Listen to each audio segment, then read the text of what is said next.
left. I expect Frank any moment. So. Oh Yeah, yeah. she just emailed me, so I think she should be on like shortly.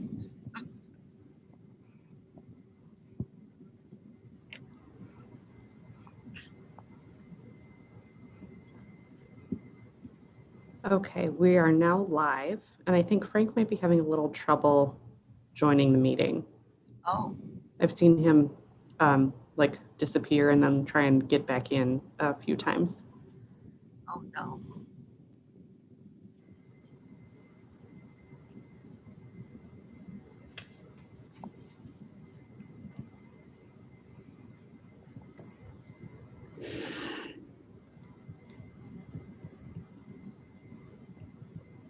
There's Kitty.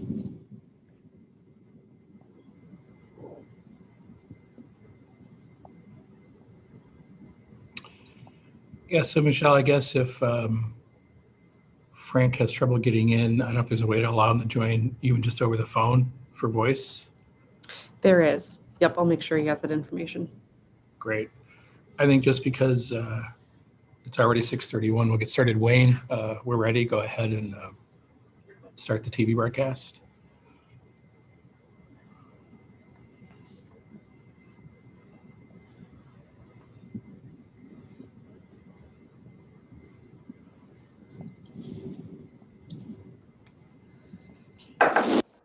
Good evening. The February 9th, 2021 regular school board meeting for ISD 623 Roseville Area School Board is hereby called to order.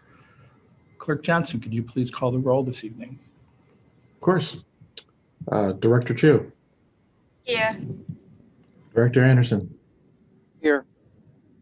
Treasurer Goggins. Here. Chair Bogoszewski. Here. Clerk Johnson is here. Thank you, sir. With that, do we have any agenda adjustments, Mr. Superintendent? Forgot to unmute. There are none. Thank you. Thank you, sir. With that, we'll move into announcements. We do have one on the agenda. Are there any unlisted announcements or comments this evening? Looks like none. We'll just move into the one that's listed. For those watching, Minnesota State School Board Association, known as MSBA for short, is the organization that really helps school boards and school board members across the state of Minnesota with questions, issues, templates, et cetera. They serve as a voice for us and for schools in the legislature, just do all kinds of good work.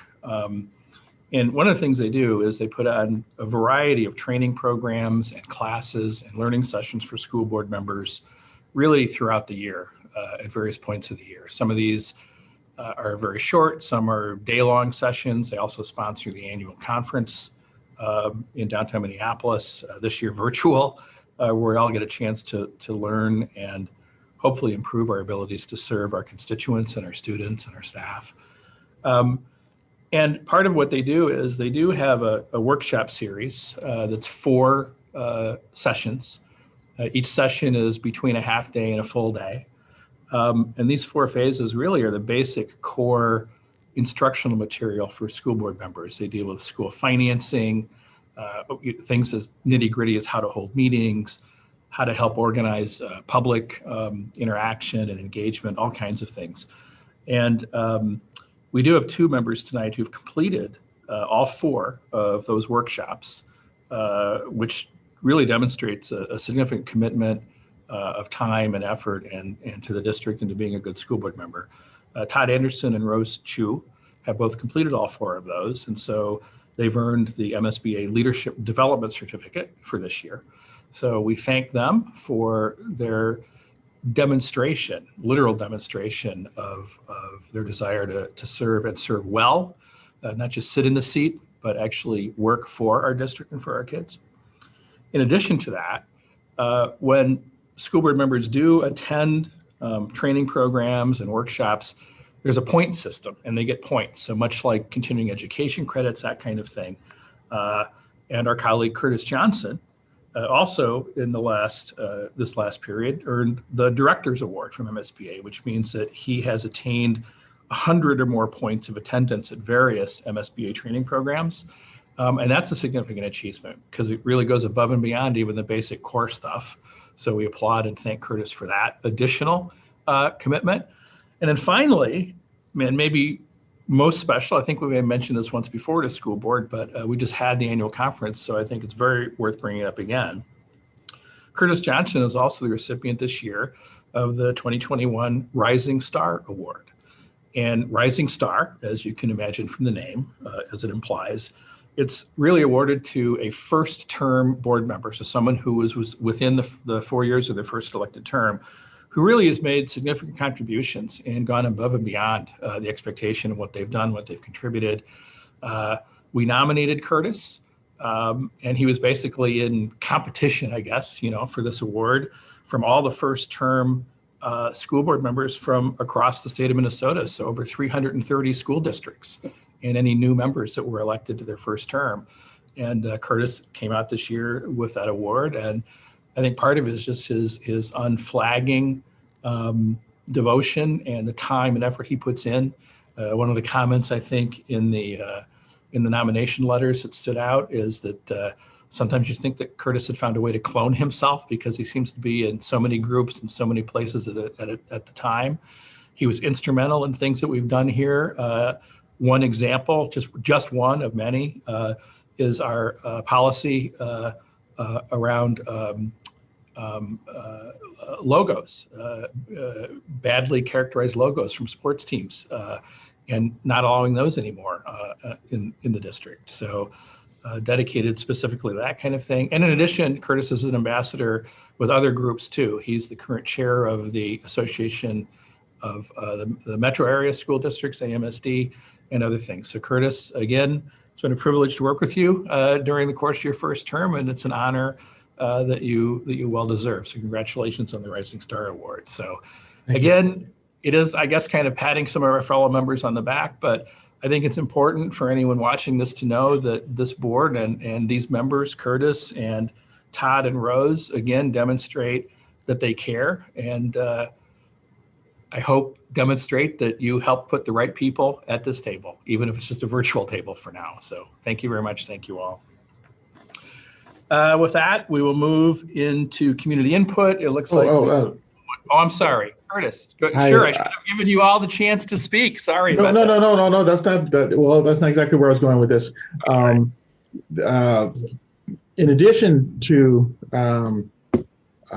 all that, we should also make sure that we recognize Treasurer Goggins, who has been added to the MSBA.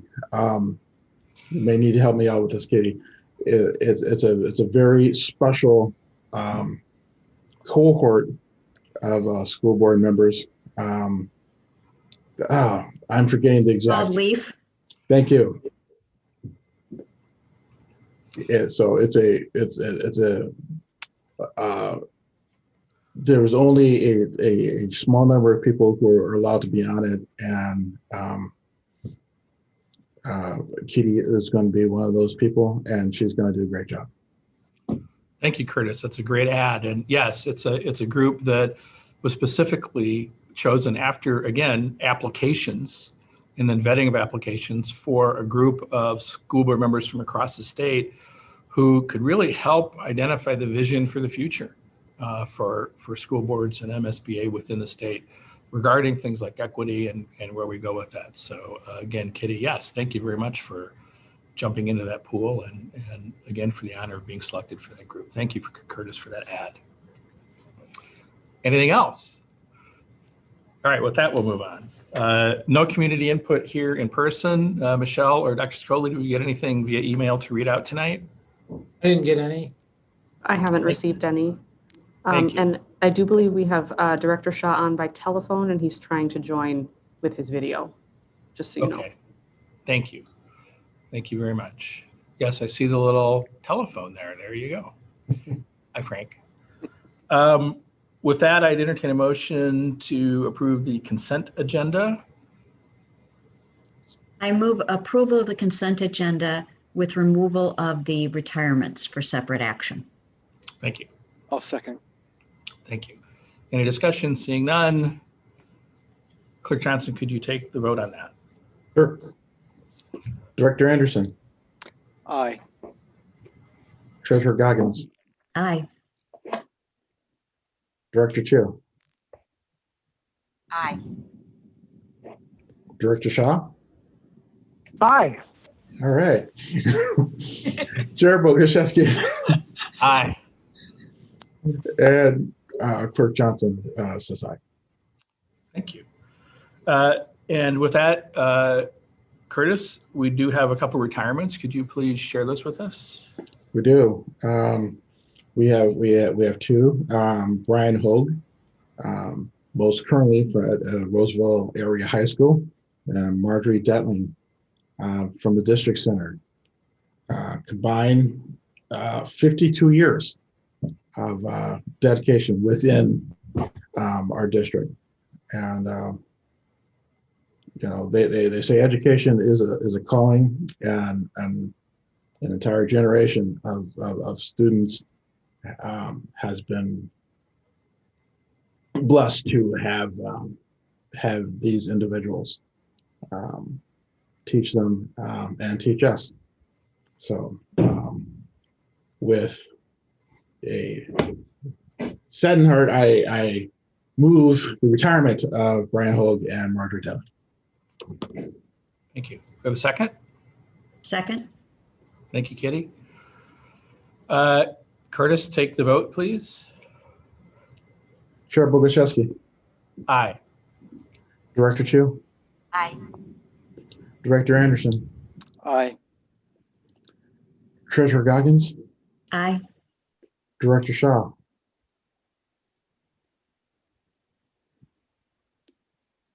Director Shaw. Mute. There you go. Aye. Clerk Johnson votes aye. Thank you. And so that passes. So as Clerk Johnson said, with extreme appreciation to Mr. Hogue and Ms. Dedling for their multiple decades of service to the students and staff and community of Roseville area schools. We did also, as is typical, have gifts to share with folks this evening. Todd, could you run through those for us? Certainly. We would like to thank the following gifts and donations and contributions from our community to several schools here. Hope Grove Church, a gift of school supplies and winter clothing items for students in need, Central Park Elementary School. We'd like to thank Roseville Lutheran Church, another set of school supplies and winter clothing items for students in need at Central Park Elementary School.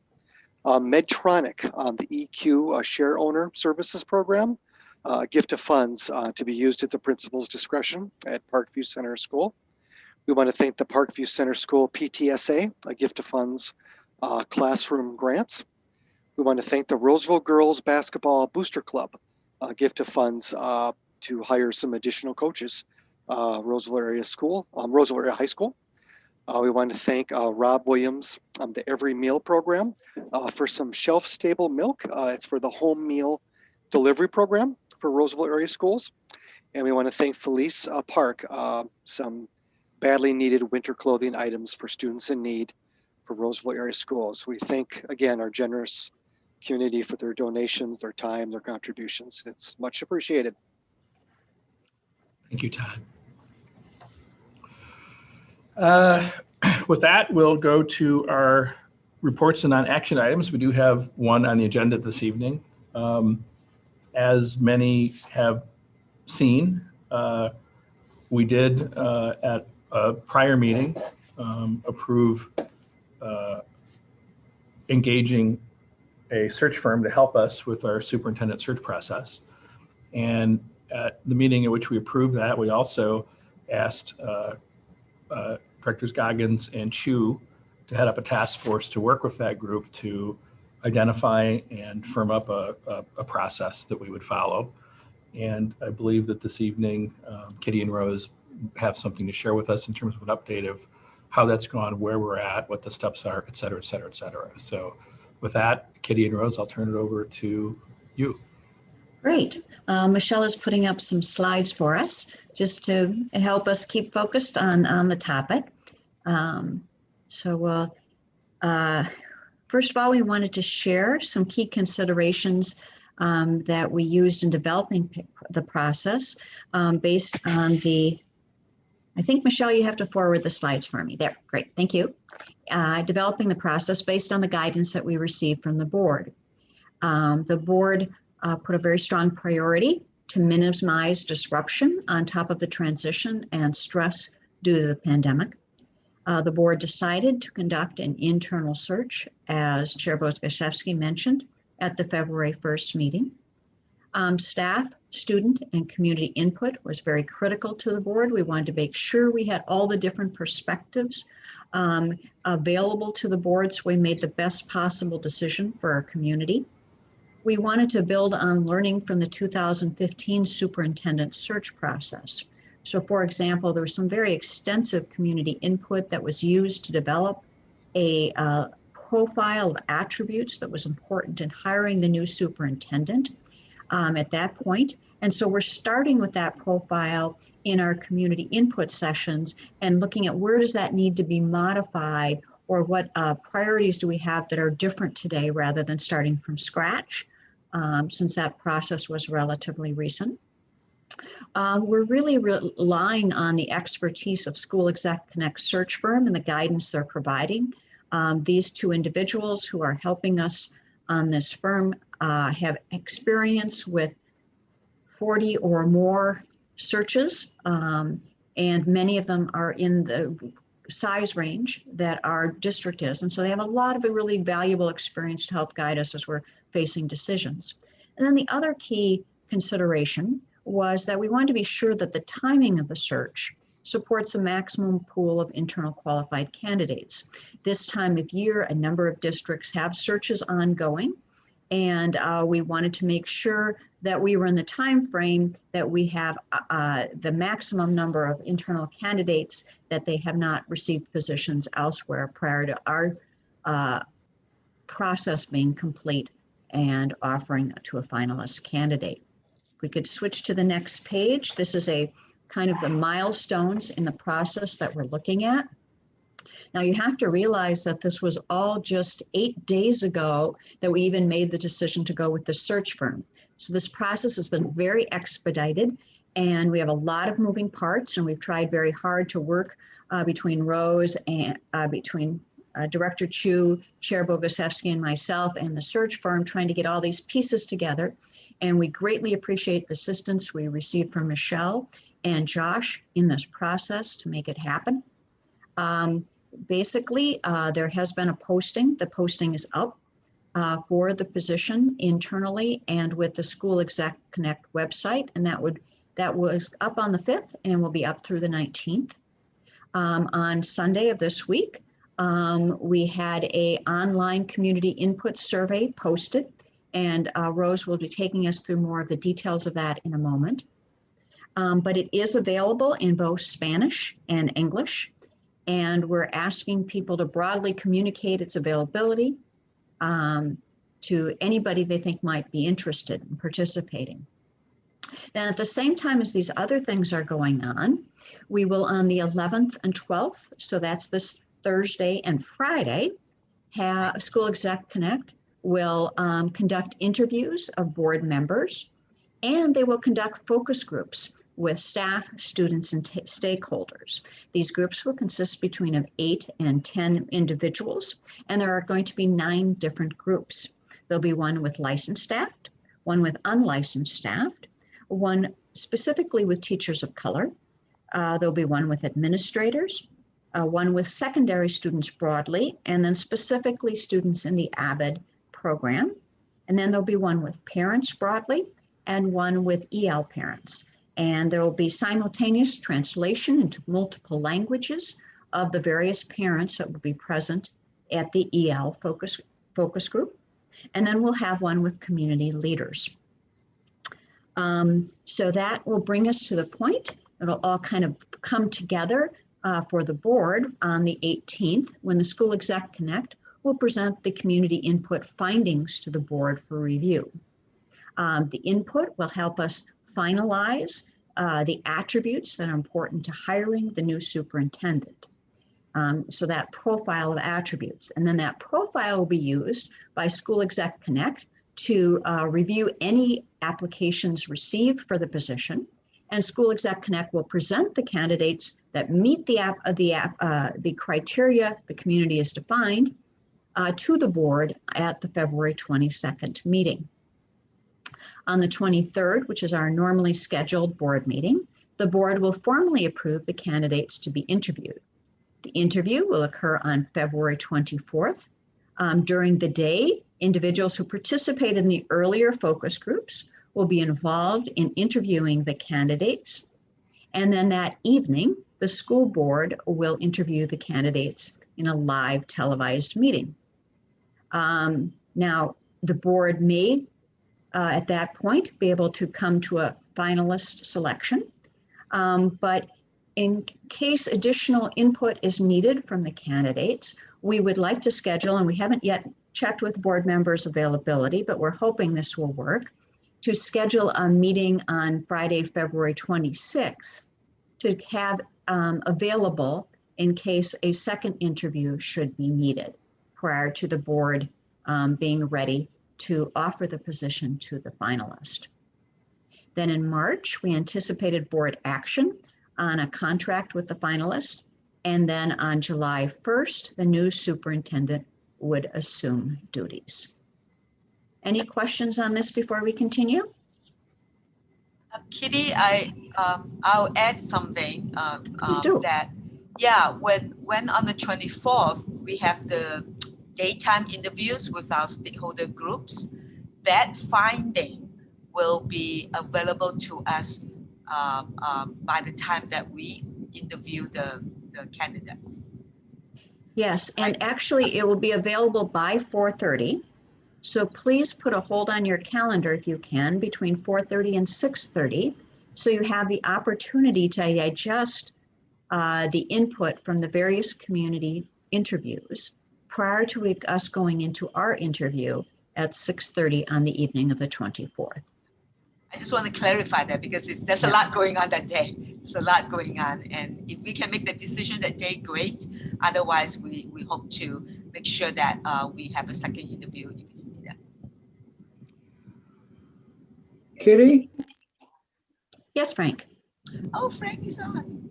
I'm on. I just used a different computer. So on Wednesday, the 24th, I have scheduled from 3 until, question mark, interviews for the 9/16 superintendent. Have you been aware of that possible No, I'm not. conflict? I was not. Because that could involve the interviewees as well as the interviewers. Wait, Frank, are your interviews Wednesday or Thursday? Is it the Wednesday, 24th, the Thursday? 24th. Okay. That's what I'm seeing. 24th, is that, or am I looking? Oh, I thought that the 24th is Thursday. That's fine. I think you're fine, That's right. Frank. I'm looking at the, Yeah. what's that? I'm fine because I was looking at Yep. in March. So that's fine. I just looked at the 24th. Okay, thanks. No problem. Great. Any other comments or concerns or questions? No, Kitty, just a quick clarifying point on the survey that is up and running. We really want, the board is really hoping for significant input across the whole community, from staff, teachers, parents, students, people in the community, everybody. It's a survey is for everyone to jump in and hopefully share their thoughts with us on what's important to them. Yes, and I just said that because there was a question earlier today from some folks as to who was really being invited to that. So we really want to invite everyone to jump in on that and fill out that survey. And Rose will be taking us through that in more detail. I'm going to turn it over to Rose. Yeah, could I just clarify? I just want to make sure, Frank, what date did you say that the interviews for 9/16 were? I have them. Am I muted? No, I have them on Wednesday, the 24th of March. Oh, I see. Okay. So I was just looking at, I was looking at Wednesday, the 24th on my screen, and I didn't realize it was a month later. So Got it. I'm Got it. fine. Okay. I just okay. So so the survey is up, as we say, and it takes about 10 minutes. And it is a survey that is built. It's what happened? I'll wait. Michelle, could we get the PowerPoint back, please? I think she's. Michelle fell off. Yeah, I think she fell off. Yeah. Okay. Well, can you talk to it? I actually have the slides. I can just talk through it a little bit. Unless you want to wait till she comes back. Either way is fine. Why don't you keep going and. Yeah.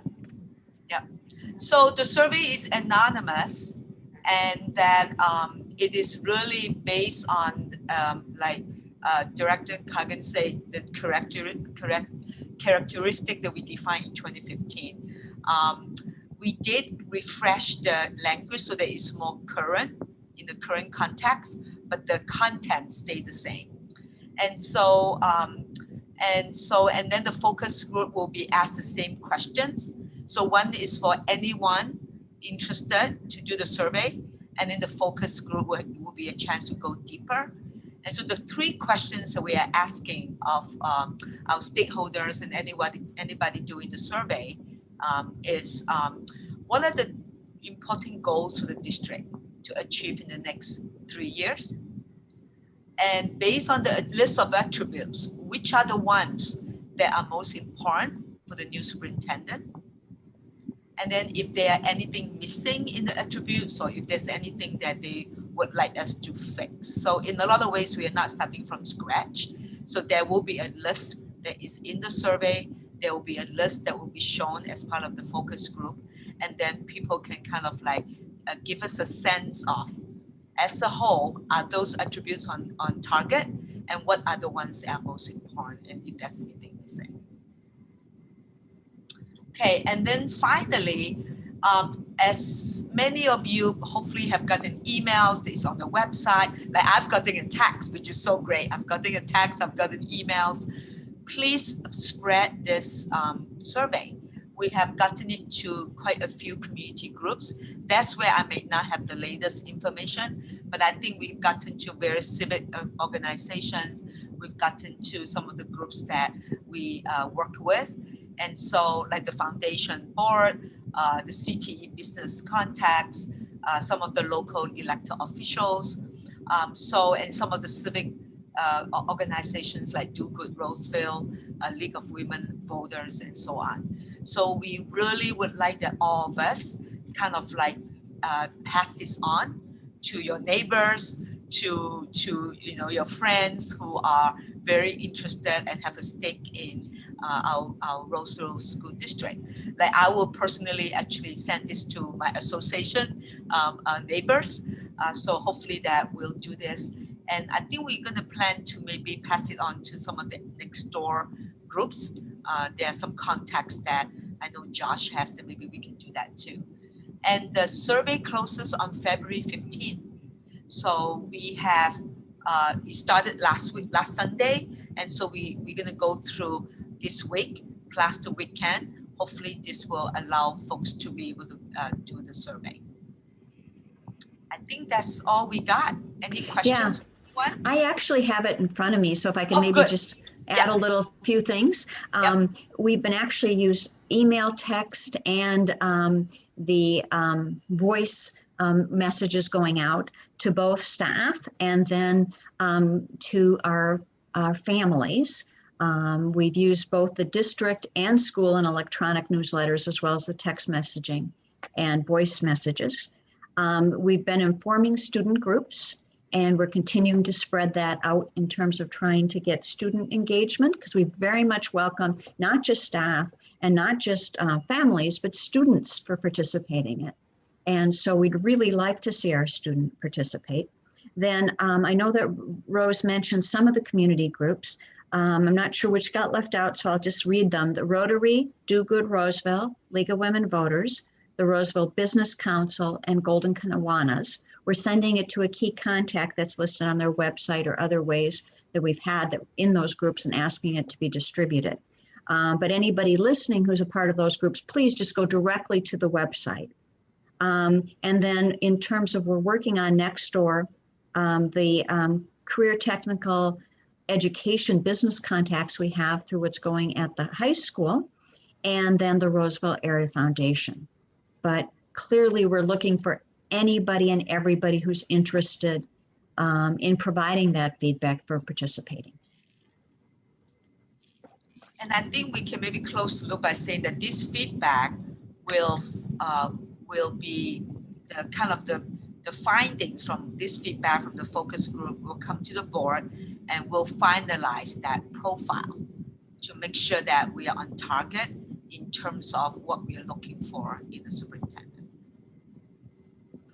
Are there any questions for Director Chu or myself, or comments? I don't see any, Kitty. So Rose and Kitty, thank you very much. I know you guys are really on top of this and have devoted a lot of time over the last couple of weeks, and will continue to do so, and working directly with the SEC reps. Because as we've said, there's a lot of moving parts to this as we move forward. So thank you both very much for helping be the main liaisons with them and us on the board. Thank you. Is there any questions, Kitty or Rose, that you have for the rest of us on the board, or are things pretty okay as you look over the next week or so with where things go?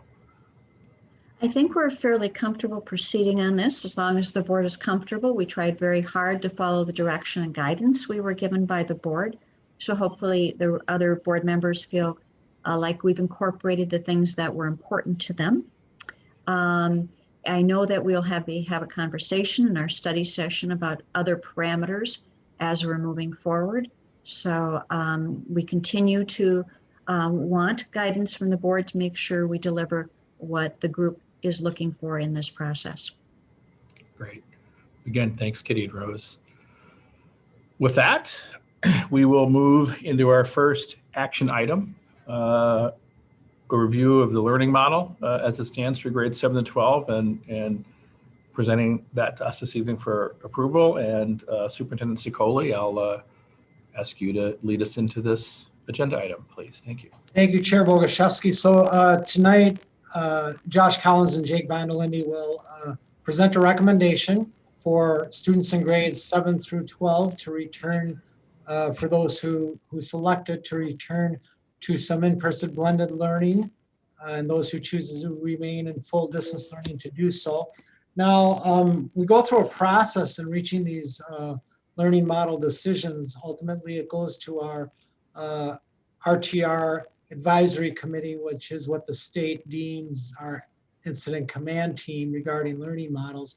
And that's made up of students when they attend, some parents, staff members of various roles, and school board members. And we typically meet weekly. Sometimes it's a little less frequently, depending on where we are in the planning. But there also are a series of meetings that lead up to that. We have regular meetings with our weekly meetings with our COVID-19 planning team, meet with our principals regularly about learning models and all the logistics associated with it. We meet also with our district lead team, and the two assistant superintendents and I meet to discuss this also. We also meet regularly with our teachers union representatives. Been meeting during the pandemic very regularly and discuss learning models and all the complexities associated with them. So with that, all that happens before we bring things to the RTR advisory committee meeting. And so with that, I will turn it over to Josh and Jake. Thank you. Thank you. Thank you, Chair Boguszewski, members of the board, and Dr. Sicoli. I'm going to share my presentation here.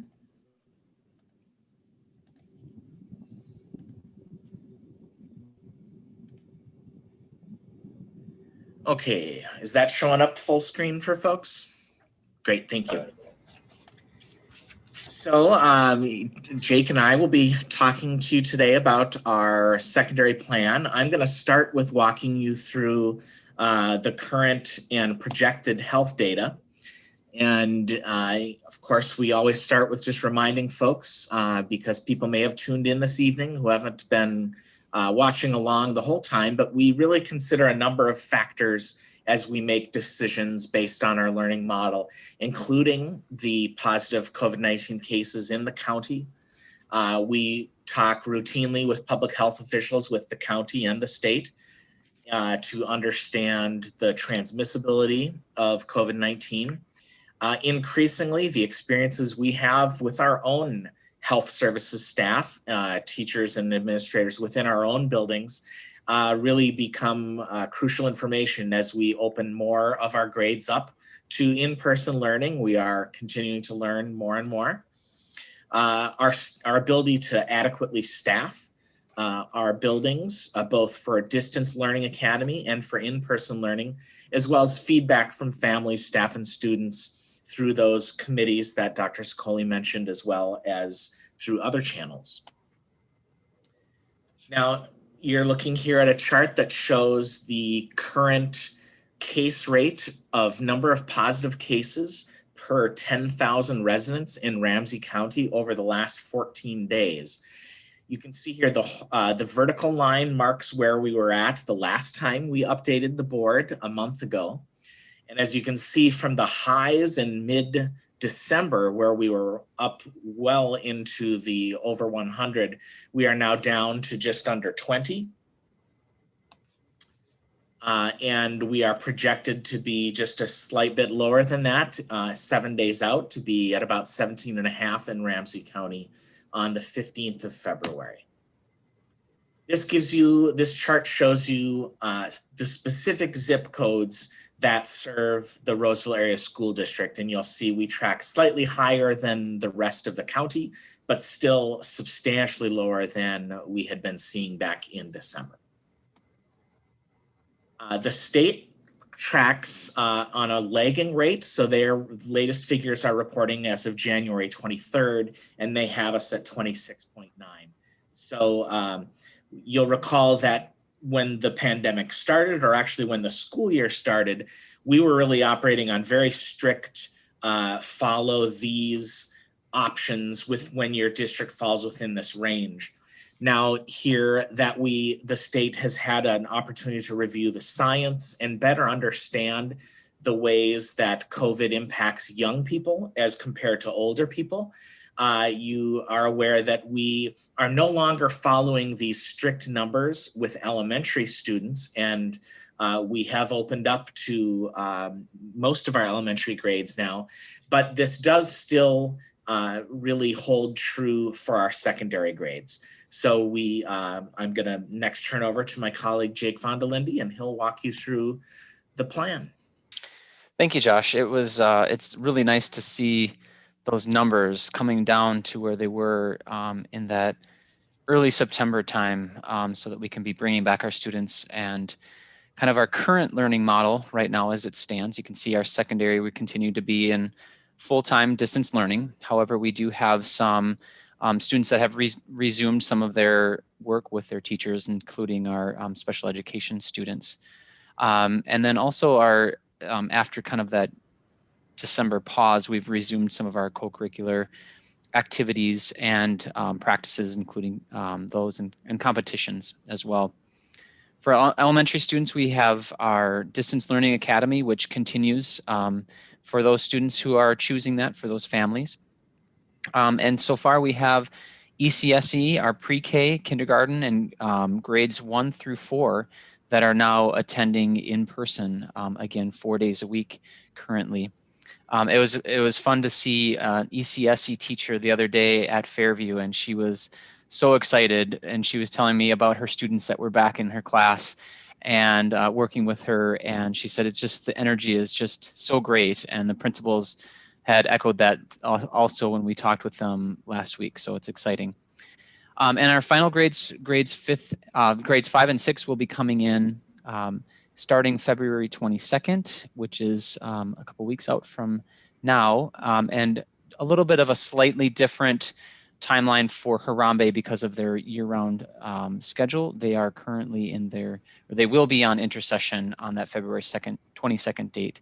So March 8th will be their time when they'll be coming in for those 5th and 6th graders. And there we go. And so for our transition plan that we're hoping to get approval for tonight is our for our secondary students. And we're hoping to begin that phase transition in trimester 3, which begins right after our spring break. So we're looking to bring in our students in grades 7th through 9th, beginning in on March 15th, and then our students in grades 10 through 12 on March 29th. So we have to bring them back by those separated grade levels based on advice and guidance from the state. So we're having Rams, Parkview, and Roz students attend 2 days a week that are in person, and then 3 days a week will be at home, with Fridays continuing to be asynchronous. Students will be divided up into 2 different cohorts, and so there will be a Monday, Tuesday cohort, or cohort 1, and then cohort 2 will be a Wednesday and Thursday group. FOS students will attend school 1 day a week based on their home's classes, and that will either be that Monday, Tuesday, or Wednesday with 4 days at home. Again, they're going to continue having their Fridays as asynchronous days. We have planned out 3 days for our teachers to have transition planning prior to each of these grades coming back and transitioning. And to align with our elementary staff, we are continuing to have in that trimester 3 the days that are shortened by 30 minutes to allow for teacher collaboration as well. So looking at that schedule again, February 26th, as well as March 3rd through the 4th, we have Parkview and Rams teachers that will have the transition days for planning. So there will be no in-school or distance learning on those days. And then March 2nd through the 4th, our Roz teachers for grades 9th through 12 will have their transition day planning. And on March 15th, we have our grades 7th through 9th grade at Parkview, Rams, and Roz. They begin their blended learning those 2 days a week in those different cohorts. And continuing our schedule, March 24th through the 26th, that's when FOS teachers will have their transition day planning. Again, there is no school those days, in school or distance learning. And then finally, we bring our last grades in. So March 29th, Roz grades 10 through 12 will begin their blended learning model with their 2 cohorts. And FOS will also begin 10 through 12 with their blended learning cohorts 1 day a week.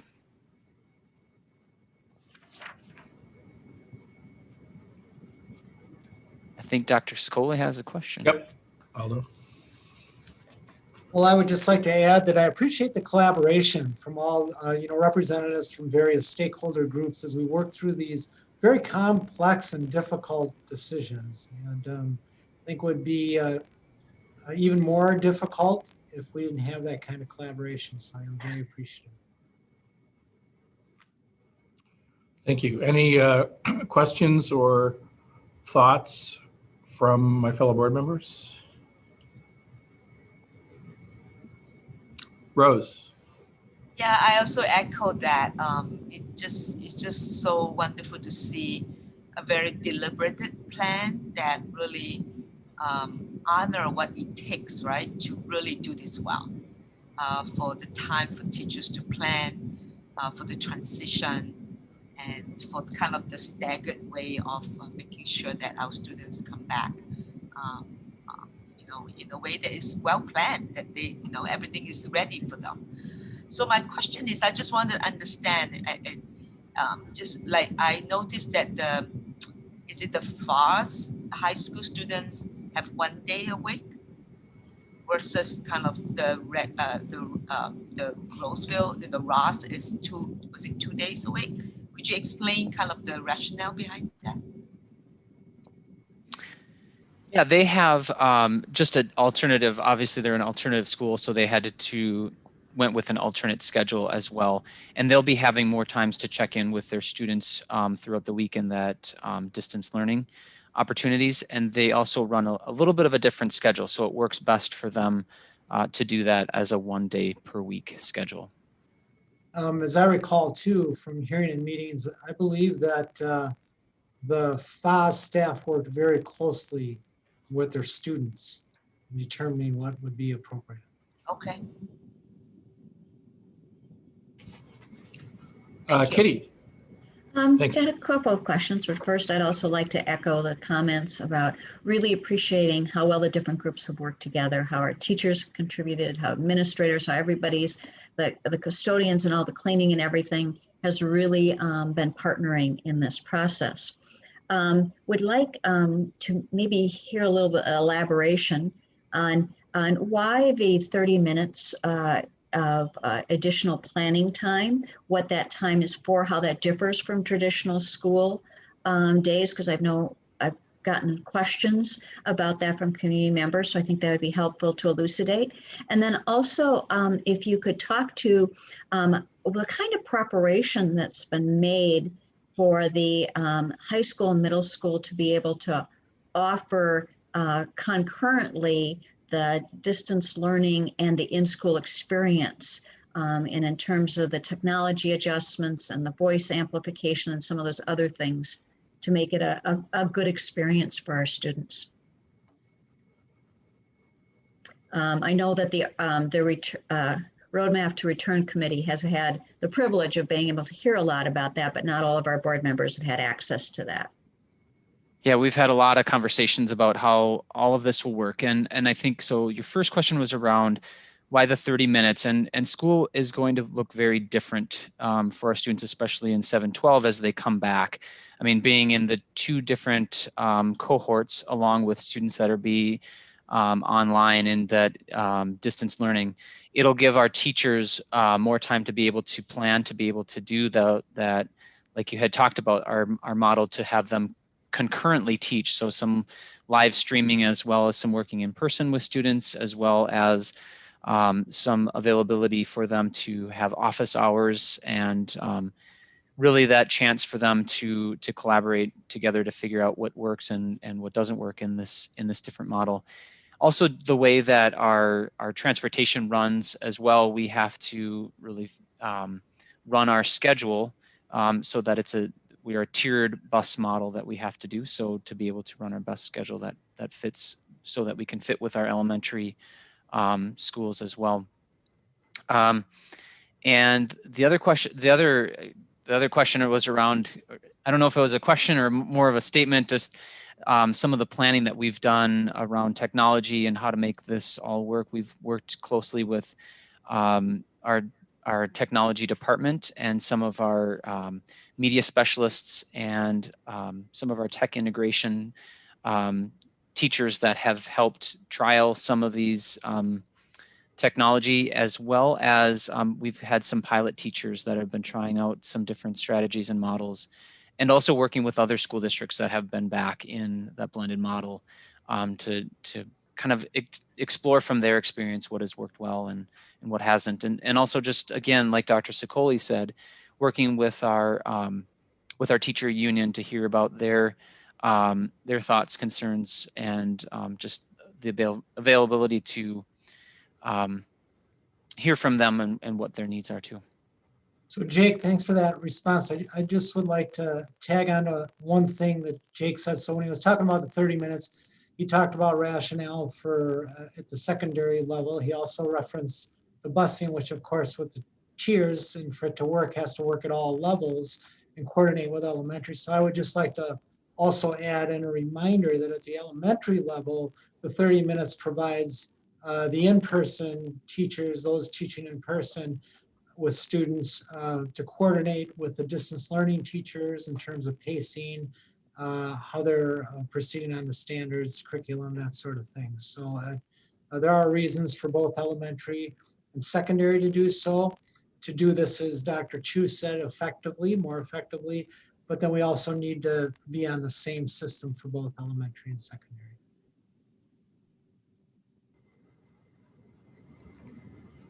Thank you. Any other questions or comments?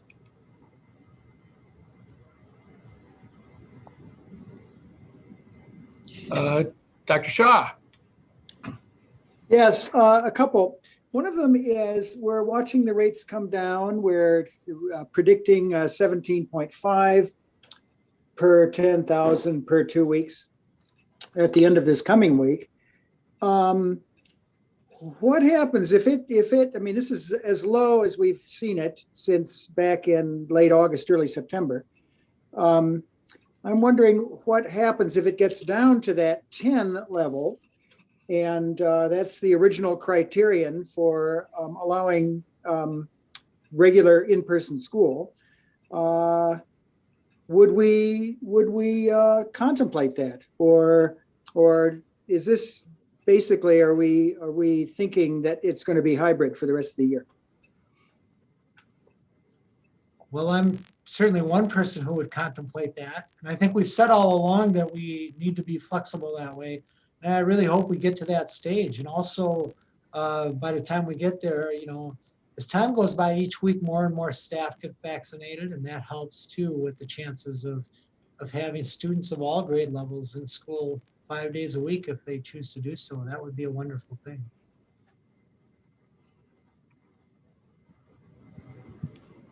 Any other questions? Curtis.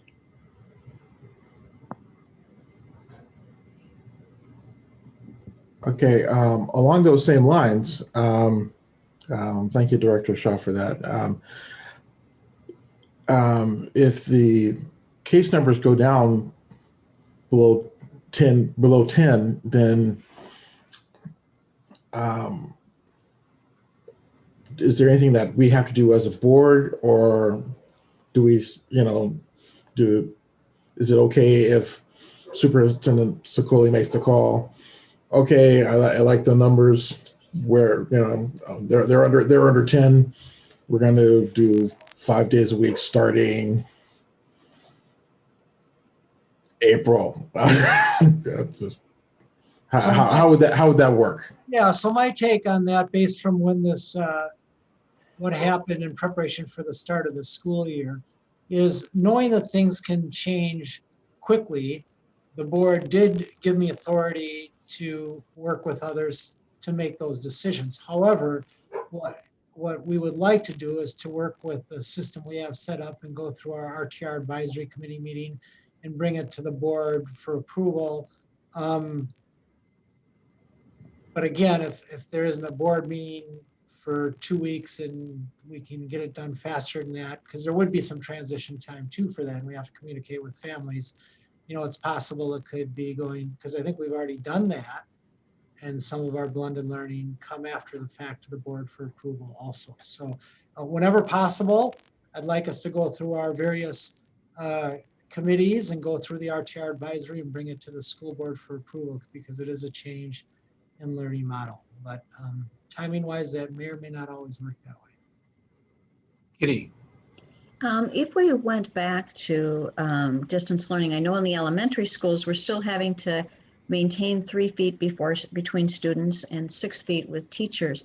Can we do that in the middle school and high school level? Do we physically have this building space that this is even a possibility for us?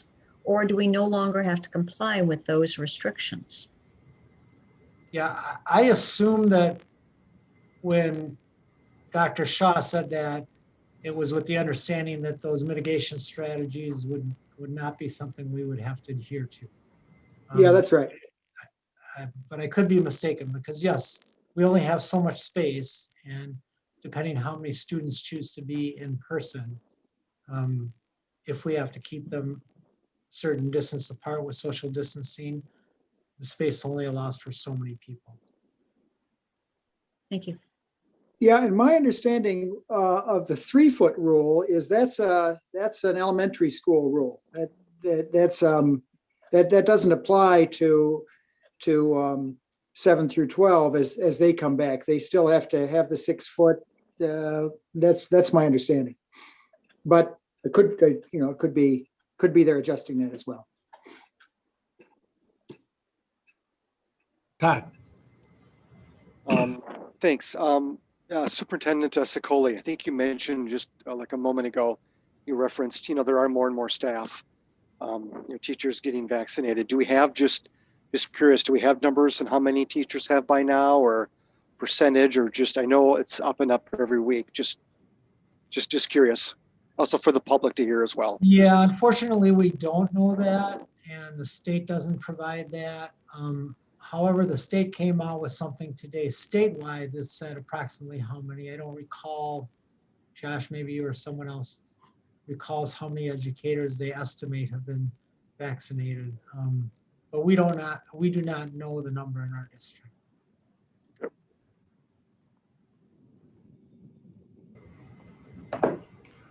Additional questions? Seeing none, Clerk Johnson, could you, well, I guess I need a motion first before we vote to approve the latest learning model plan. So I moved. move. Second. Thank you. Clerk Johnson. Director Chu, Aye. Treasurer Goggins, Aye. Director Shaw, Aye. Director Anderson, Aye. Chair Bogoshevsky, Aye. and Clerk Johnson votes aye. Thank you. Thank you, everybody. Thank you, Josh and Jake and everyone and all the teams and Dr. Sicoli. It's maybe just a final thought. I know that, the light at the end of the tunnel seems to be getting brighter, but we're not through the tunnel yet. There is still a pandemic. We do have all these things to deal with. And I think Kitty's clarifying question was a good one. It's not as if we can just throw everybody back in the buildings right now, regardless of how much we may want to or hope to, given where things are out in the broader community. We still have the orders and the guidance around distance learning, et cetera. So I think just even something as simple as that to maintain the distancing, we literally just don't have the space to get all the kids back at once, is a sobering reminder that we're not out of the pandemic tunnel quite yet. So good plan. Thank you all. So Chair Bogoshevsky, if I just might add, I found what the state has communicated today, and they said through the first 3 weeks of the pilot, nearly 35,000 child care and education staff have received their first dose of a vaccine, with 6,000 of these receiving their second dose this week. And another 10,000 will receive a first dose this week. Now that's statewide. Thank you. Ever onward. Thank you, Dr. Sicoli. With that, we'll move to our next action item.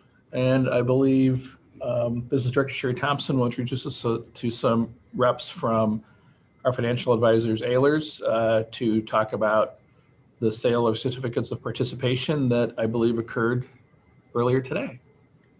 Yes, thank you. Thank you. Good evening. Today's a big day in ISD 623. Today, we put together that final piece of financing the new Fairview Education Center. As you've heard, since 2017, since we were very fortunate to gain community support and pass our bond referendum, when we had looked further at Fairview, it was determined due to some structural issues that it would be best to rebuild the facility rather than invest in the old building. So with the work of the assistance of Ehlers and also Kraus Anderson and our architect, LSE, we developed some, number one, redesigned a smaller, more efficient building that would continue to support the programming that we currently have. And Ehlers helped us put together some financing options, one that included reducing our long-term facility maintenance levy. And then that would allow us to sell certificates of participation so that we could do a lease levy for a 15-year period. That way we could close the gap in that $20 million that we were looking for to fund the new building, but also without having any type of tax impact on our community. So you have in your packet several documents in addition to the resolution. There's an indenture of trust because we are setting up an agreement or a trust with Zion Bank. So the funds will stay in escrow and we will actually pay Zion over the course of the 15-year lease. There's also a ground lease that's required in your packet, a lease purchase agreement, and then also some required continuing disclosure forms. So yes, so it's quite a hefty packet in there. But I am very pleased to have Shelby McQuay and Haley Foucault with us from Ellers. I'm going to let them give you the good news on the sale day report. Thanks, Sherry. Yeah, there's really good news. And, we've been planning this one for a couple of years. This was, Roseville was my first Saturday board meeting when we had to do the tour and kind of get the hard facts on the Fairview building. And since that time, I think that was shortly after the sale of the building bonds, shortly after then is when we started kind of building into your debt plan a certificate of participation. So some additional borrowing that the board could do and still stay within that tax impact that you had communicated to the voters. You've had a lot of flexibility in your debt plan, like Sherry had mentioned, with the long-term facilities maintenance revenue, but also with your growth in your tax base. So we were able to fit it in, and even more good news is that you received great results today.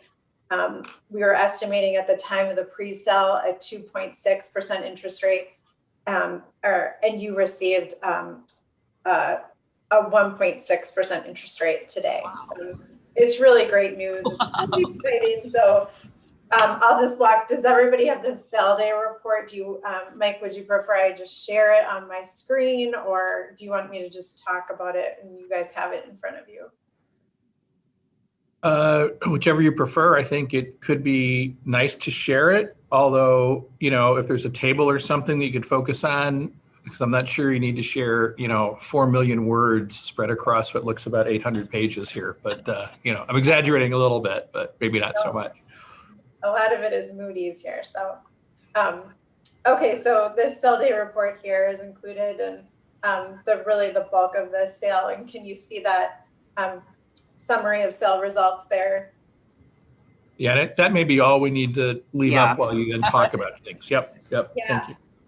Perfect. So what we needed to do, like Sherry had mentioned, is fund a portion of the project, and some of it we worked with LSE and with KA to combine the proceeds of the building bond and just kind of fund that difference. And we were able to fund about a little over $20 million in project cost with a borrowing amount of $17.5 million. So that's great. You received a huge premium on your bond. So the underwriters paid you for the opportunity to borrow you money. And so you're really only borrowing $17.5 million at that low 1.6% interest rate. And what's that amounts to compared to pre-sale is a lower total borrowing amount of $1.9 million, or a reduction on where we were planning of about $140,000 each year. So those were the great results and the great savings on your overall borrowing amount. And if you go back to 2018, we were initially trying to fit this in as a 20-year borrowing amount or term. And with your increase in your tax base, we were just able to shrink that down. And by going from 20 years down to 15 years, you're saving really a lot more in interest costs. So a nice fit into your overall debt plan with that. So just going a little bit further, you had a lot of interest in your bonds today. And I just want to give a lot of credit to Sherry for putting together all of the information that was needed for the preliminary official statement. And we were able to get that out to underwriters earlier than our normal schedule. And that really invited a lot of interest nationwide from from underwriters, which I think helped to, generate interest and lower the interest rate overall. We had a great conversation too with Moody's, and you've been rated over the past several years with all your issuances. The conversation that we had with Sherry and Aldo led to another great result from Moody's. They increased your outlook from a stable outlook to a positive outlook. So they affirmed that Baa1 rating on your outstanding debt, the COP, because it has an annual appropriation that you as a board need to do each year. Even though you have that lease levy, you need to make an appropriation as part of your budget. It came in as a Baa2, so that's pretty standard for Moody's, but really the focus here is on that increase to the positive outlook. So that was a recognition by Moody's that you've kind of moved past the kind of financial instability that they've saw in the past, and they're ready to kind of give you that first mark and look for that trend of ongoing improved finances. So that was really great news, and led to 6 bidders. COPs, goodness, Jody was so nervous. And we don't always see a lot of bidders for COPs, but you had interest of 8 overall bidders, and then you ended up with 6 here. So nationwide, JP Morgan was the winner out of New York, followed closely by Baird, Northland, which is a local bidder out of Minneapolis, KeyBank, and then Citigroup and Huntington Securities. So real good interest overall. Here's the levy you can see in the first year. This is where we estimated. So this is already incorporated into the taxes, the $1.69 million, but then that $140,000 reduction will go in place next year for the remainder of the 15-year term. So we'll fit that all in with your debt plan and make sure that it all fits. And the purpose here is just to keep a nice level debt service overall while minimizing the amount of interest that you're paying as a district. So really great results, and it fits really nicely in. Mike, like you said, this is a really long report, but we like to include all of the rating reports, and that highlight here is on the outlook. So it reflects their expectation that the district has moved past its financial distress. So congratulations to you. Thanks again to Sherry for pulling all of this information together for not only the POS, but also what Moody's needed to see to put that outlook in place. Thank you. With that, Dr. Sicoli. So as Shelby did, I would like to thank Sherry Thompson for her tremendous work in preparing for the certificate of participation sale and the outstanding results. I'd also like to recognize the Ellers team. They just continue to do remarkable work on behalf of our district that has over the years really resulted in a lot of savings for our taxpayers. So I greatly appreciate that. Thank you. Thank you. Any other questions, thoughts? Kitty?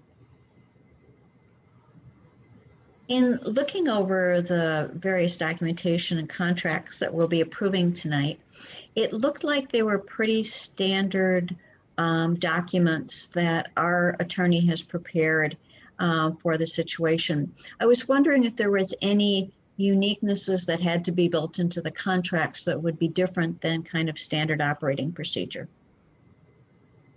So my understanding is, and Shelby, you can weigh in here as well. My understanding is, and working with Martha Ingram, our attorney, that this is standard for a certificate of participation.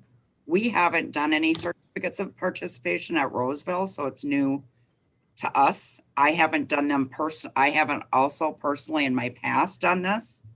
So while it's different to us, at least from the legal perspective, it's pretty standard. And I don't know, Shelby and Haley, obviously you have more experience.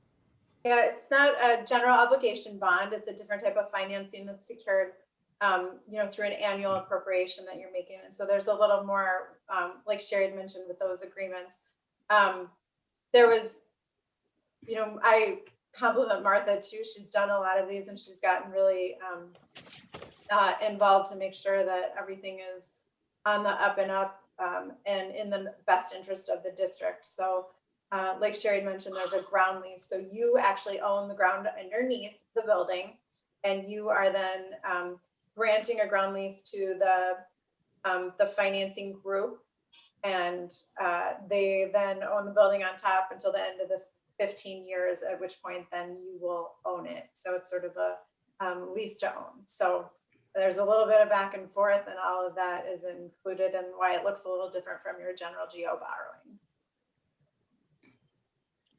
Thank you. Kitty.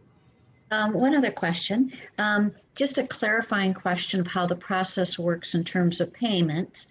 In the material we are given, it says the lease payments will be paid from the general fund property tax levies as part of the district's annual lease levy. So just to clarify, the way we're able to keep the tax burden equal to what we had gotten passed in the levy is by doing lease levy instead of keeping the long-term facilities maintenance levy at the originally planned amount. We're reducing that equivalent to the amount of this lease levy. Would that be correct? That would be correct.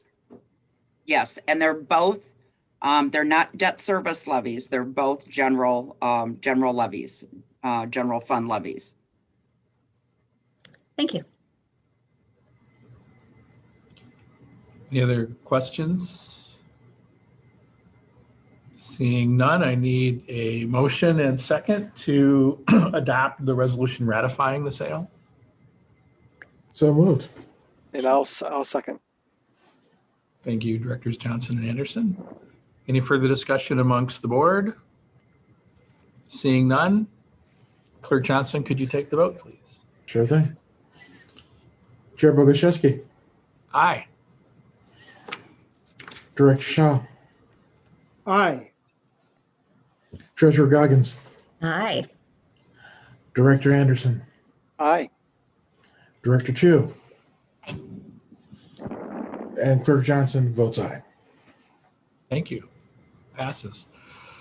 And yes, like everyone said, thank you, Sherry, and thank you, Shelby and Haley, for being here tonight and helping us and pass our thanks on to your team, because we know it's not just you two either at Ellers. I know there's a whole staff behind you guys that crunches all these numbers and gets all this stuff together for us. So share our appreciation with them. It is a good news day for Roseville. And maybe one final opinion.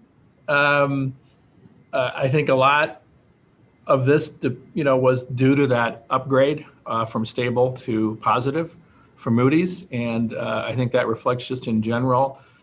It is a reflection of the good stewardship, I think, of our finances of Director Coley and his team over the last several years, and that's been recognized. And my guess is that the way things work is that we would not have gotten this number of bidders without that upgrade. That many institutions look at that, and if you're not at least a positive, they don't even look at it at the opportunity. So that's a good thing for all of us. So thank you, everyone. With that, we'll move on to the next item, and it looks like Director Thompson, you're still up to talk about our need to approve the solar energy contract. Yes. So again, this relates to the Fairview, the new Fairview building. Obviously, the district has a strong interest. The board and the administration has a very strong interest in utilizing solar power to reduce our carbon footprint. And also recognize some energy savings. One of the challenges that we have as we're going through the various construction and also all the deferred maintenance that we have in the district, is some of our roofs are dated, right? They are part of our long-term facility maintenance plan, but we need to bring some of those up to date before we would look at any further sites. So we really kind of focused in last spring on the new Fairview building and what we could do at the new Fairview building. So last August, you received a presentation And that's included in here from Ideal Energies. And where we're looking, we are actually looking to enter into a guaranteed energy savings contract with Ideal Energies and Green 2 Solar Leasing. They have done a lot of work in school districts. They've been working in over 30 districts, some of our neighboring districts. I've had legal counsel review this. This is basically a 20-year agreement. So the savings that we recognize, the majority of the savings that we would recognize in those first 20 years would go towards paying the cost of the equipment. Obviously, we'd see a net savings increase from year to year. And so we basically would be installing solar arrays on the roof of the new Fairview property. And we would start, this project would start, I think we're just waiting right now for the certification, obviously, from the roof manufacturer for the new roof. There was some paperwork that needed to be filed just to make sure that it would keep our warranty intact. And that should be in this week. And then they would start the work on this, and the work would be completed next fall, depending on the timing with the XL Energy. And I did include a copy of the packet. I won't walk through each item. Copy of the handout that was shared with you last August. I don't know if there are questions regarding that, but again, we feel that this is a step in the right direction in pursuing the solar energy and reducing that carbon footprint. Yep. Director Johnson. Quick question, point of clarification, I guess. When you say next fall, is that fall of 2021 or 2022? Fall of 2021. Oh, even better. Okay. Well, this fall, I should say. you're not wrong either way, but it's just... Yes, this fall. So yes, that work would start this spring. Okay, that's excellent. And just a comment, I would just personally like to thank you and your team for making this happen. And I know that Chair Boguszewski and I originally kind of dropped this in your lap, and you heard us out, and you know, in the middle of all of these moving pieces, you were able to add this, and so I thank you because I like many of our board, all of our board members. I think it's safe to say,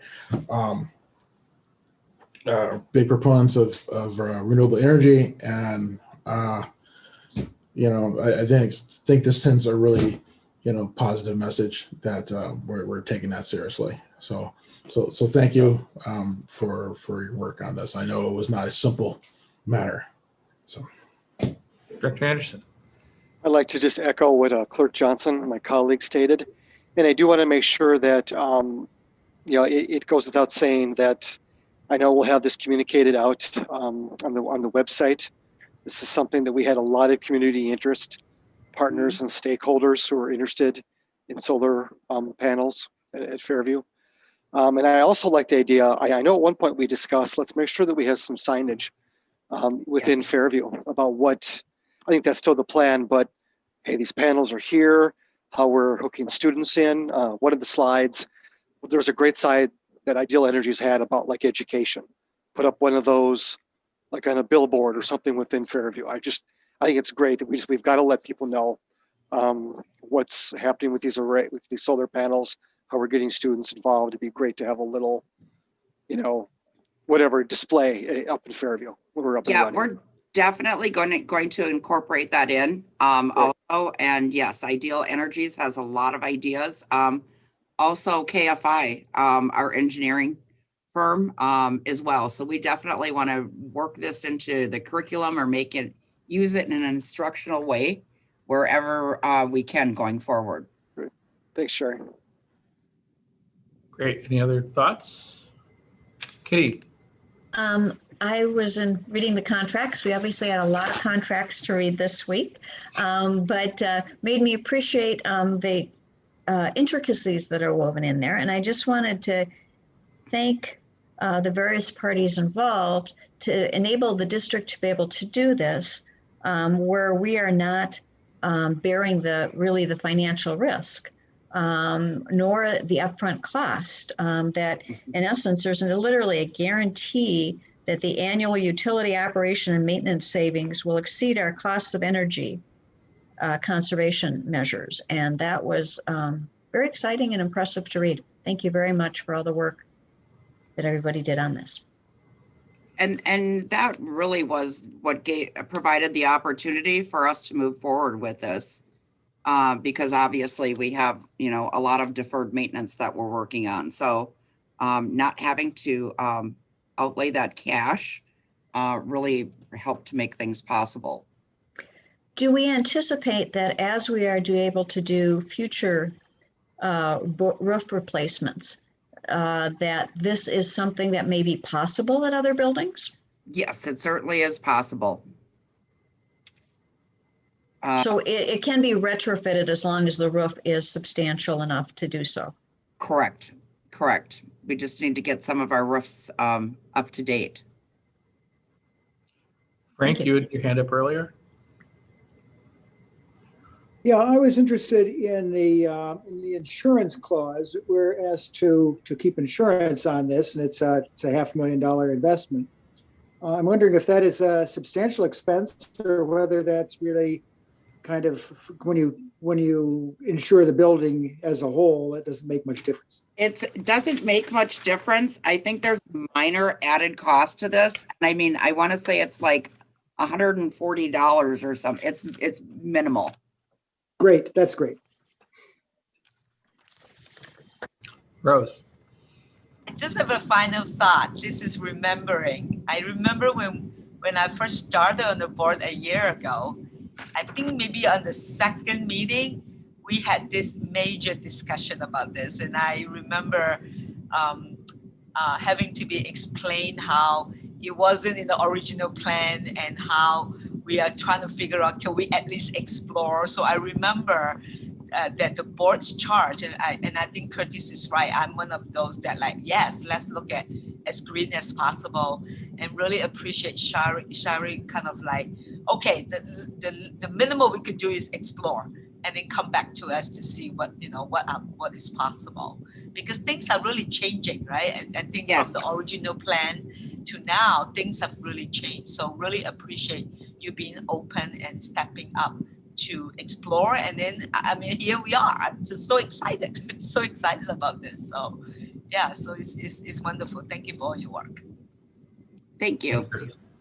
Yep, and as I think both Curtis and Todd alluded to too, there's probably a number of community members that if they're watching this are also celebrating with us, because there was huge interest in the community. And I know that, and Rose, I think back to those same meetings, and you're right. I mean, it's not a no-brainer to do this. It's great, it's green, and it can be symbolic, but if it's going to cost the district a bunch of money to be green and symbolic, it's just not something that we necessarily can do. And so, again, it comes back to financial stewardship and making sure that it was a valid and legitimate opportunity. And that's what the district did. So cool. With that, I need to ask for a motion to approve this contract. I move that we approve the contract. Second. Go ahead. Thank you. Any further discussion? Seeing none, Clerk Johnson, could you take the vote? My pleasure.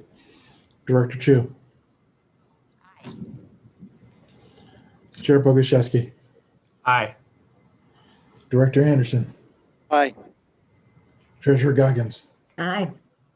Director Shaw. Aye. And Clerk Johnson votes aye. Thank you.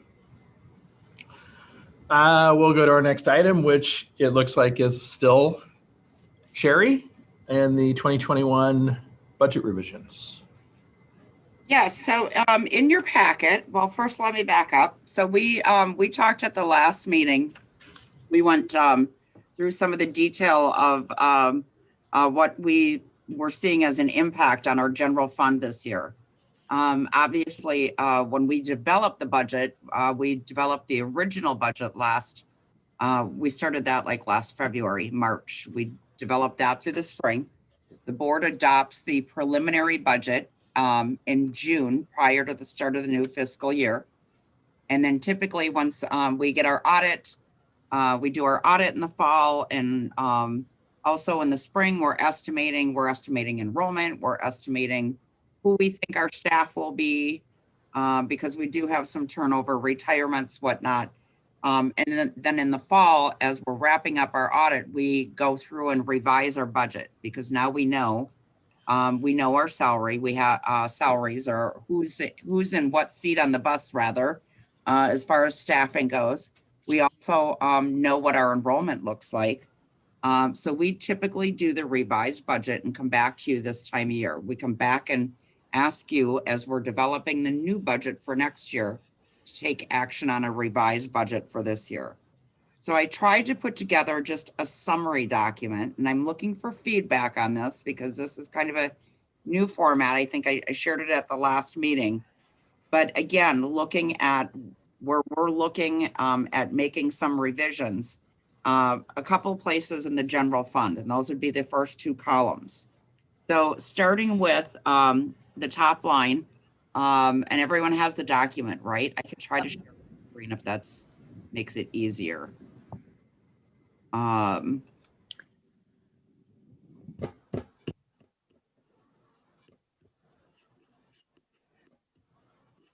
Making sure that I have. Okay, can you see that? Yes. Because I can't see what I'm sharing the way my screen is right now. Okay, so looking at our general unassigned fund balance, so that doesn't include the long-term facility maintenance and the capital.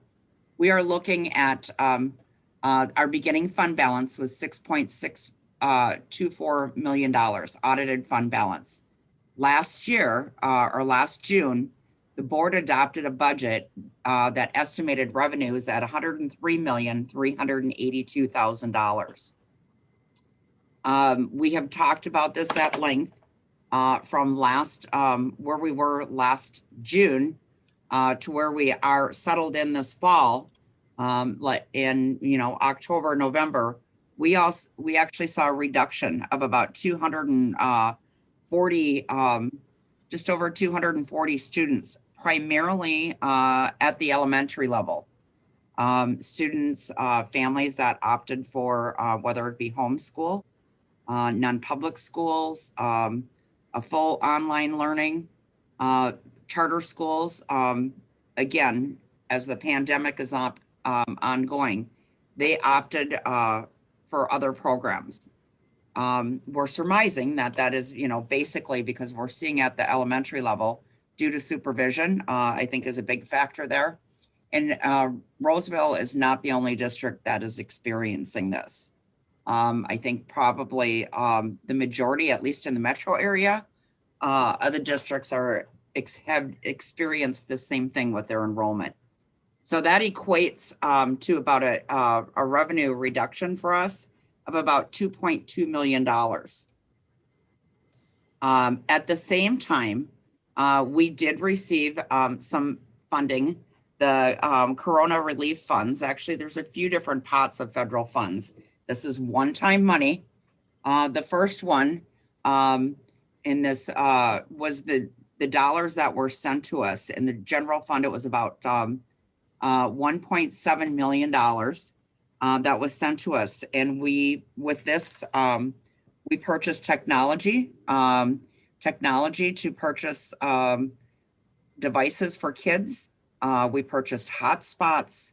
We also purchased some laptop computers for staff that primarily elementary staff that used desktops before, and now we're teaching remote. And then also some cleaning equipment for our buildings and grounds. So you see the revenue reflected here, and then you'll see the expenditure below. But so we did see an influx of the $1.7 million.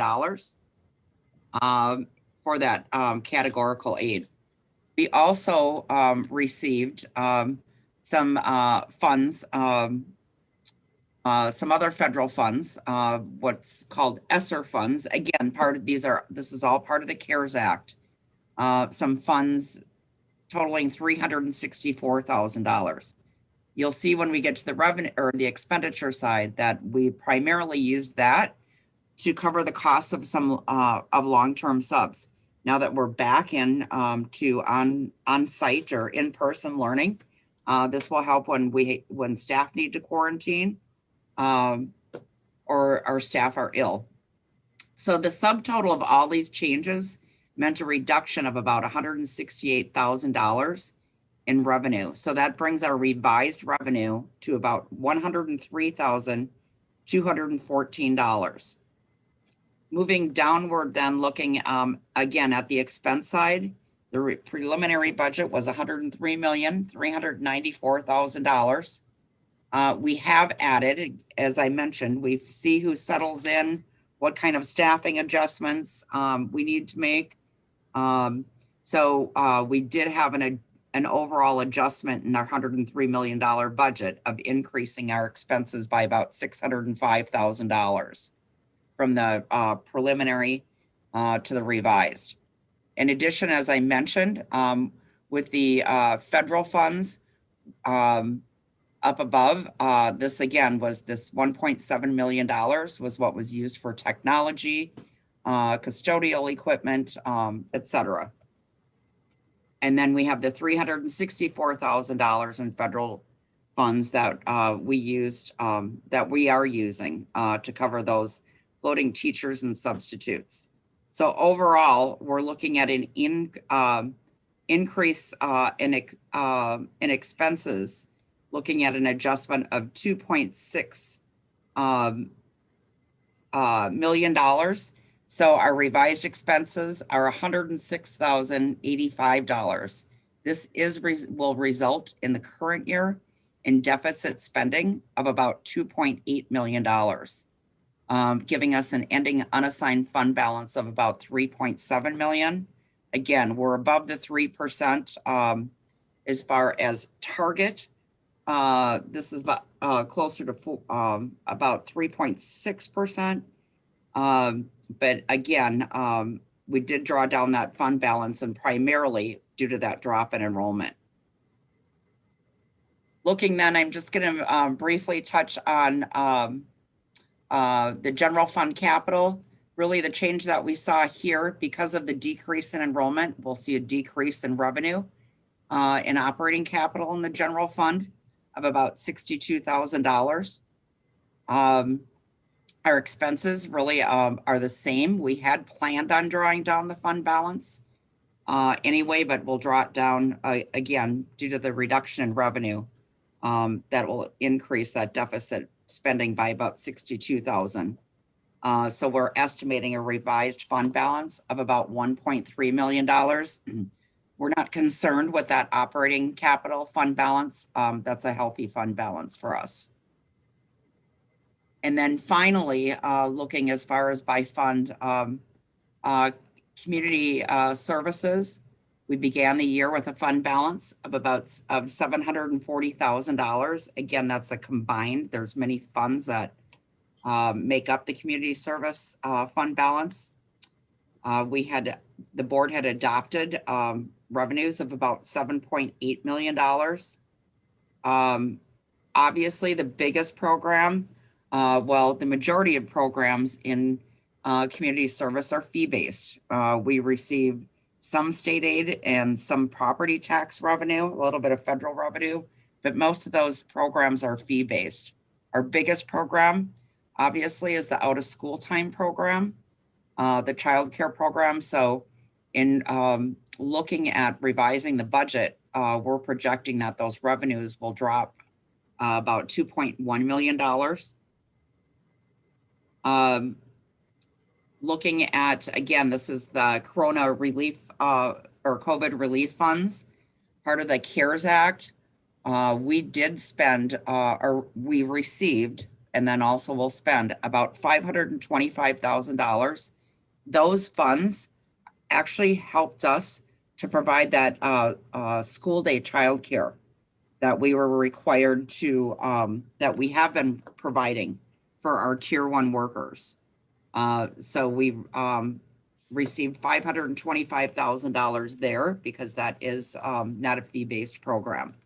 So overall, our revenues, we're looking at a reduction of about $1.6 million based on what was projected last summer.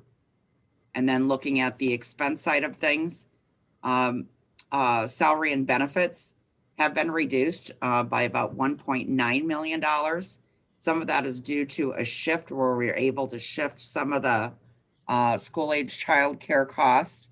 We were able to reduce it here and shift those costs that were covered by the COVID dollars or the CARES Act dollars. But overall, we are looking at a reduction here. If this budget projection holds true, we are looking to making a significant draw on the fund balance from $740,000 to $171,000. The other thing that I actually should note in this, that's reflected in both the general fund and community education. Typically, we charge about $164,000. We do a chargeback between the general fund and community education. So community services pays that for like the childcare portion. It's kind of like rent, right? For some of the usage in the buildings. And it's something that's traditionally done across districts. We've been doing it for years. But once the pandemic hit, we waived that charge for last year. And then also in our budget revisions, we're not incurring that charge back between the funds. So it provides some relief in expenses for community services. And then you can kind of look at it as it's less revenue or actually increase. It's a negative expense for the general fund. So I want to include that as well. So that's just kind of a quick summary of what we're recommending as far as budget adjustments. The other thing that I guess I will note is typically we only come back to you once a year, mid-year, with budget revisions. Given this year, we have more CARES Act funding that's coming through. We're waiting, we're getting some word on that, but depending on how that all falls out, we could in fact be coming back to you with an additional budget amendment this year. That's just kind of a heads up, and obviously we'll report on that before we would look for action. Thank you. Any questions or comments for Sherry?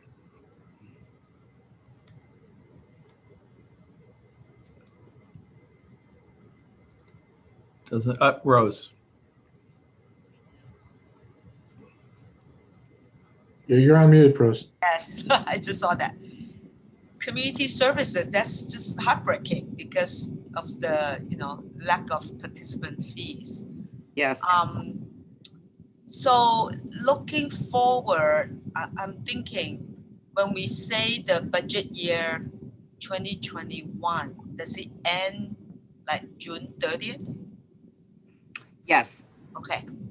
So, I was just thinking about how there's some, for example, in the governor's budget, there is talk about like how do you make up for the loss, the learning loss, and I just don't know whether we have any services that we think about for the summer, but that will be considered the next year in a lot of ways, right?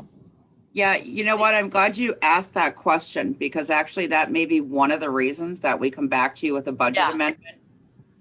Because these CARES dollars, I mean, they're both to help us reopen and provide to provide some kind of relief during this time because of the loss of revenue. And then also we are looking at maybe developing additional remedial and enrichment programs that could possibly occur not only during the summer, but before and after school. So that is something that we're working on right now. So thank you for asking. I should have mentioned that. Thank you. Because this is, really like, oh my God, that's, that's a big drop in terms of how we have to draw into the fund balance. So has that happened before historically, or have we always maintained a pretty healthy fund balance until this year? Actually, we've been fighting hard to get to that 3% for a few years. And so, that is actually the fortunate thing is we have been working towards improving our sustainability. Yeah. If this were going to happen, I guess it's good that it happened this year instead of 3 years ago, because 3 years ago we would have been in the red. Yes, we would have been in negative. So this is really one of the examples of why you want to maintain balance for these unforeseen circumstances. Dr. Sicoli and I have talked about this even throughout the budget and the enrollment process. When you think about when this came up last March, I remember thinking, gosh, I bet we're going to be out of school more than a couple weeks. And then it was, I don't know if we're coming back. And honestly, even if you would have asked in July, I don't know that I would foresee we would be where we are in February. Sherry, is there a way we can frame that 6.6 million beginning fund balance, just so we have it framed, a snapshot of it somewhere to save? Oh, just proof yes. we got there. I'm a little slow. Yes. The hard work that you and the team did. We were over 6. We're gonna get there again. Yep. So I got to follow up about so the community service fund balance is a separate fund balance, right? Yes. Okay. So traditionally, how much have we maintained, and is this having only 171,000 in the bank, so to speak, is low, right? So I just want to know kind of historically how that has been it is actually very low. I mean, their fund balance has typically been anywhere from 800,000 to 1.2 million. And what I can do, but like I said, there are lots of components in there, and we can have a future discussion about what each of those components is, because some components of that are like our general fund that can only be spent on certain things. Sure. So that is something that maybe we can do for a future study session, if you like. Thank you. Any other questions or comments? Seeing none. Request a motion and second to approve the revised budget. So moved. Second. I think Todd got the second in. Mm-hmm. Any further discussion among us? Looks like none. Clerk Johnson, do it again, please. Director Anderson. Aye. Director Chu. Aye. Chair Bogoshevsky. Aye. Treasurer Goggins. Aye. Director Shaw. Aye. And Clerk Johnson votes aye. You all. With that, the last action item tonight, we just want to, as a board, formally set some additional meeting dates beyond our regularly scheduled calendar related to the search process for the new superintendent. These tie back to the steps that were shared earlier this evening by Directors Chu and Goggins regarding the process for that. So at hand is the need to approve special school board meetings on February 18th at our typical start time of 6:30 to review feedback from the community input survey and the focus groups, and to finalize and approve the superintendent profile and interview questions. And then another meeting on February 22nd at 6:30, at which the candidates will be presented to the board by our consultants. And then a February 24th meeting at 6:30 for the candidates to be interviewed by us on the board. And as is required, written notice will be posted at least 3 days prior to each meeting. And the boards will be formally held here in the boardroom again, most likely under the format that we have been doing since this pandemic began, with at least one of us here in the boardroom and the rest zooming in. So, Kitty. I don't know if it's possible because it wasn't on the agenda, but would it be possible to add the February 26, 6:30 meeting to have as an opportunity, should we need to have a second interview with the candidates or further discussion about the candidates? So, well, I have a question for you. We're not necessarily sure we'll need that meeting, right? Right, but we can't wait till the 24th to set it up because it isn't sufficient notice. Right.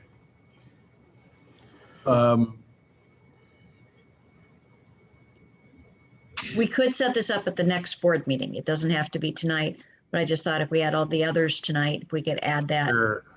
Sure.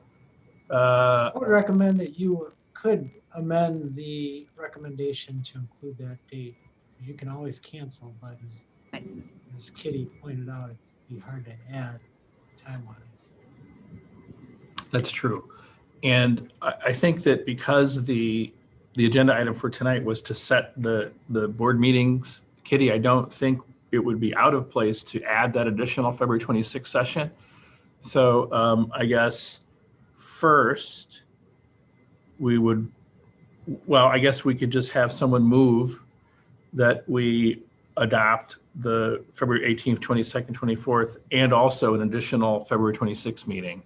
And that would be the form of the motion in the second, and then we can vote on that with the additional meeting thrown in. I accept that as a friendly amendment, so I move that with the proposed addition. Great. The second? Second. Thank you. Any further discussion? Thank you for that clarifying comment, Dr. Sicoli. With that, Curtis, could you take the vote on this? Treasurer Goggins. Aye. Director Shaw. Aye. Chair Boguszewski. Aye. Director Chu.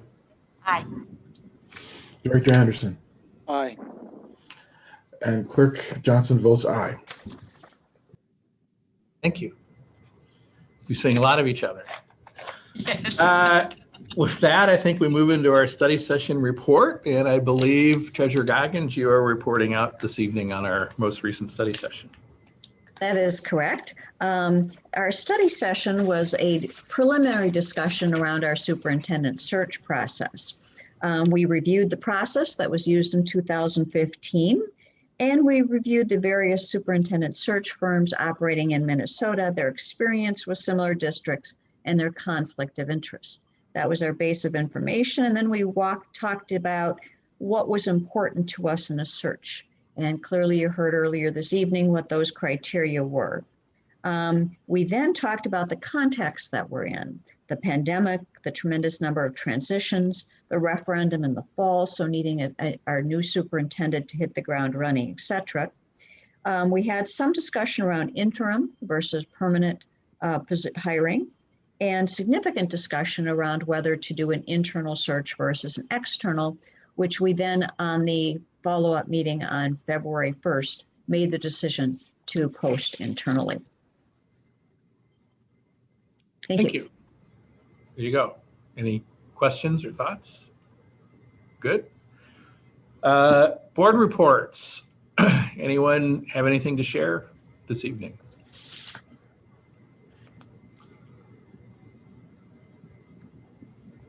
Curtis. Hey there. Okay. According out of AMSD, we had a legislative committee meeting where we had We had a guest speaker, Representative Rena Moran, spent some time with us virtually, of course, to discuss the constitutional amendment for education and to for us to share some concerns that we had, and I think that went very well. Among the things that came out of that is that the constitutional amendment, is going to be a bill like every other bill.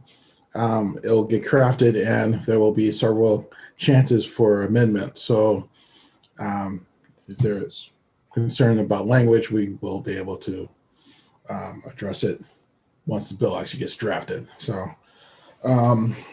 we also had MSD Board of Directors meeting, and we had some special guests for that also, and that was Senator Roger Chamberlain, who is the chair of the Education Committee of the Minnesota Senate, and Representative Jim Dabney, who is chair of Education Policy, I believe. They've got so many over in the House, I can't always remember the names.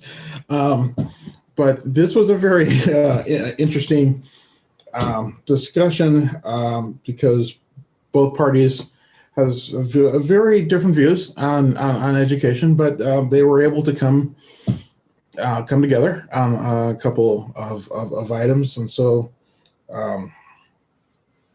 it's going to be an interesting session. So we're just going to buckle up for the ride. And finally, just an update on the Social Studies Standards Committee. The committee will be meeting again sometime in February, with the idea of hopefully trying to get a second draft out either late February or early March. And at that point, that'd be open for community input, and that's welcome. I've personally gone through almost 5,000 separate pieces of community input regarding this, and so can't wait to hear what people have to say about what's coming out next. So, but it is important that people feel free to express their opinion, because otherwise we're not going to know. Okay, and essentially the way this works is that for those who aren't familiar with how this works these days, the committee will make their recommendation, and we might actually have a third draft, and we don't know. The committee will make their recommendations sometime this spring. We'll leave it at that. And to the Department of Education, i.e. the commissioner, will take a look at what has been presented. They will have the right to make any modifications that they want, or additions, subtractions, or whatever, and then it essentially goes to, I believe it goes straight to the governor. So it does not go to the legislature. So it has done so in the past. That's not the current model. So we will see. Whatever shakes out, I do know this. There are going to be some really nice, and I think it's safe to say, welcome changes. But there are a lot of considerations being put in place, including making sure that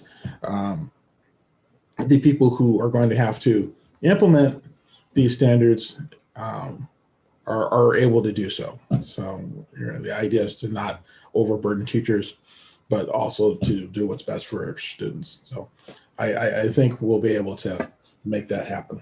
So that is all I have. Thank you. Very interesting. Member Goggins. We'd like to report on two things this evening. One is the Special Education Advisory Committee. We're given an update on around COVID, the rates, the vaccine, the procedures, et cetera. But what I thought you might find interesting was a few of the questions around discussion. One was, is the district considering, live meetings, not just Zoom meetings? And it was interesting to hear that we've actually gotten higher participation of families in our individual educational plan meetings than we had when we were doing them live. So there's clearly some benefit there from Zoom. And the question kind of follow up to that was about, having the meetings in the buildings. And the belief was that we really wanted to, keep a minimum of people in the buildings to be able to maximize the safety and effectiveness of our procedures and standards, and keep the number of people limited to those who are particularly trained in what to do that. There was a question about whether are there any plans for assessment or tutoring in support of our students before next year beyond the annually available extended school year for special ed students. And it was exciting to hear that the Department of Education is working on funding for a summer program for special education needs that's outside of the normal extended school year. And that our staff has been meeting with folks at MDE to kind of determine how do you look at that. I mean, it's easy to say whether if somebody totally missed something, that's gone. But if somebody was there, but they're not getting the full level of engagement because it's in a distant perspective, how do you measure that and how do you understand it? And then, of course, can we find enough staffing to support what we're looking for? The last interesting discussion from the families there was around what are we doing to help with professional development of our general ed teachers, and as well as helping our students better understand how to work with special ed or how to interact with their special education peers. And this fall, there is a planned professional development around deaf and hard of hearing and how to work with those students that should be particularly valuable to our gen ed teachers. And there will be further discussion around resources for that. Then the only other thing I wanted to mention is the SLEEP program from MSBA. I just wanted to share with you a little bit about kind of what it's getting into. It's starting to get into the concept of futures thinking and how the future is uncertain. And so the mindset and tools that'll help us think about, what do we want to have happen, but what we really think will happen and what could happen instead. And there were just a few key tools or elements of futures thinking that I'd like to share of the dozen that they mentioned. But one was to really seek to understand the big picture, which I think we regularly try to do. But the others were interesting to me about like changing perspective to increase your understanding, looking at it from a different way, to really surface and test assumptions, to consider the short-term, long-term, and unintended consequences of actions we take, and to consider how our mental model really affects how we look at the current reality and the future. And those were just ones that I thought were particularly valuable as we think about looking at our future state and what we're working on in the district. So that's it. Thank you. Anyone next? Maybe not. Oh, Todd. Just really quickly, I had an opportunity last night to attend the Falcon Heights PTA meeting, and I was thrilled to see that on one of their agenda items was the superintendent search. So those are really good discussion on that. Word is getting out to our PTA groups, our schools. I know that Falcon Heights, their school newsletter is called The Bird's Word, and they had a link to the survey in that. I was able to talk it up, push it a bit more last night, mentioning it's also on the website, but answered a couple questions. But I was glad to see that they, I don't think they had it on because I was going to be attending. I told principal I would be attending, but I was glad to see that they had it as an agenda item, and Groups are starting to focus on it. Schools, PTAs are starting to focus on it. So it was nice to see that. That's it. Good to hear. Thank you. Rose or Frank, anything from you guys? Frank, no. Rose? Maybe I'll just mention, kind of dovetail on what Curtis said. So there are academic standards that directly impact our students.